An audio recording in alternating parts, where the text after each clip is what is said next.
And welcome back. We're live on KBLP, the Book Corner with Denise Harris. Thank you for joining us. I've been playing some original theme songs from some movies and books. That was Christine, the original theme song from 1983. Now, thank you, Jacob, if you're listening now, for being my guest tonight. He's going to be an up-and-coming author. Now I'm going to talk about some masters of horror. And why do we love horror? You know, what is the attraction to it?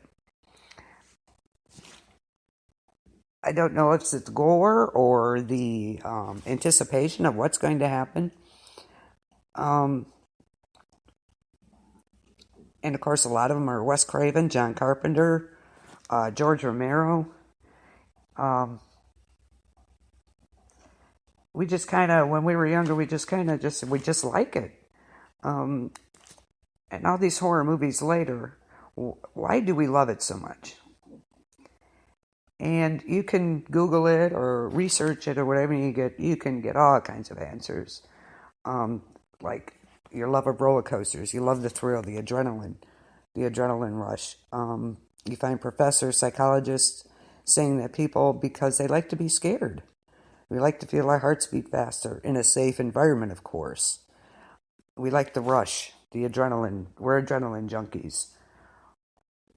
But it doesn't seem to cover it all.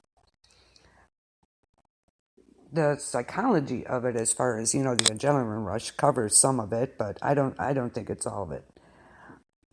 H.P. Lovecraft, he's not scary. I mean, he doesn't get your pulse racing.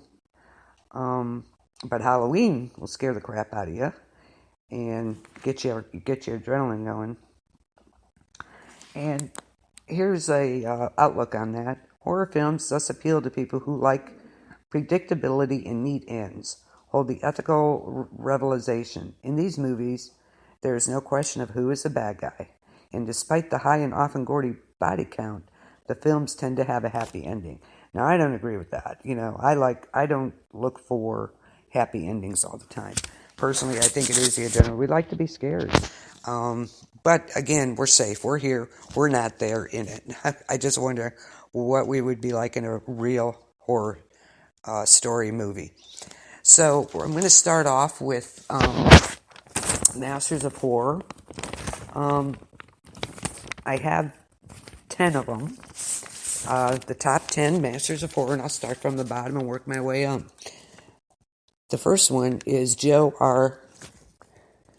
Lansdale. He did the books Happen Leonard, and of course that's a TV series. And it's a series of 9 books. So if none of you have seen that, it's called Happen Leonard. It's pretty hilarious. It's interesting. He's got tons of creepy shorts, stories, and pumps out some seriously far-fetched and paralyzing novels. The latest one is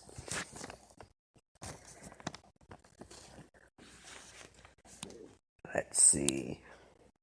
He's pumped out some like 45 novels. So he's published 30 short stories, such as Elvis Presley and J.F. Kennedy battling an Egyptian mummy. It's called Bubba Hotep. So that's interesting. I've seen it, but I haven't read it, so that's one on my list. So he's number 10, Joe R. Lansdale. Okay, number 8 tonight or number 9, I'm sorry, Jack Ketchum, which I have heard his name in a lot of the groups, and I've yet to find one of his books. I don't know why I can't find him, but I'm still looking. He prefers to keep his horror in the plausible, like real people and real experiences. The true terror that could happen to any one of us. So that's how he writes. A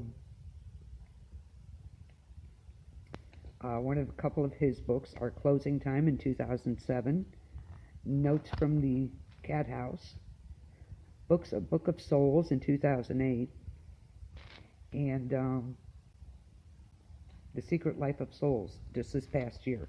So I know some of you have read him, and I'm looking for him, so I hope to get a hold of some of his books. The number 8 author is Richard Matheson. When he writes, he dumps every last piece of himself into his work, and his works are profound on a grand scale. They take on a timeless quality. Some of his books are I Am Legend. We all know him from these. The Shrinking Man, Bid Time Return, which turned into Somewhere in Time. That was the name of the movie. So, Hell House, Stir of Echoes, some of the best known out there. So I'm kind of surprised he's only number 8, because I know a lot of people love those stories. Hell House is one of the big ones, and Stir of Echoes, of course. So those are some of his best ones. Number 7, he writes suspense fiction, Jonathan Mayberry. Probably the least appreciated of all the artists listed here, and he deserves more respect.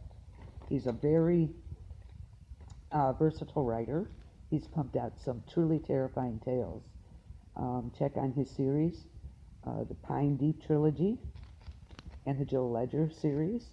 And for the current zombie craze, we have Dead of Night and Flesh of Bone and Vampires, Field Guide to the Undead. So there's some interesting books there.